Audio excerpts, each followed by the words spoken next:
નમસ્કાર મિત્રો, હું સુનિલસિંહ પરમાર એક ખાસ અપીલ કરવા માંગુ છું કે આપણે ટૂંક સમયની અંદર ધનસુરા ખાતે હરસિદ્ધિ ભવનનું નિર્માણ કરવા જઈ રહ્યા છીએ. તેનું ભૂમિપૂજન પણ આપણે ટૂંક સમયમાં કરવાના છીએ.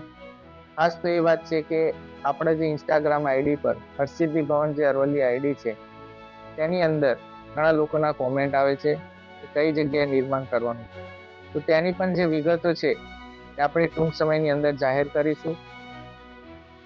આ જે હરસિદ્ધિ ભવનનું નિર્માણ થવા જઈ રહ્યું છે તેનાથી યુવાનોને તેમજ આપણા જે આવનારી પેઢી છે બાળકોને ભવિષ્ય પણ ઉજ્જવળ થાય એવું છે. તો તમામ માતા બહેનો તેમજ યુવાનોને આ હરસિદ્ધિ ભવનના નિર્માણ કાર્યમાં જોડાવા માટે ખાસ મારી અપીલ છે. બીજું, આપણી જે આઈડી છે ઇન્સ્ટાગ્રામ આઈડી હરસિદ્ધિ ભવન અરવલ્લી તેમજ યુટ્યુબ પર પણ આપણી આઈડી છે, તો તેમાં સબસ્ક્રાઇબ અને ફોલો કરવાનું ભૂલતા નહીં. જય માતા.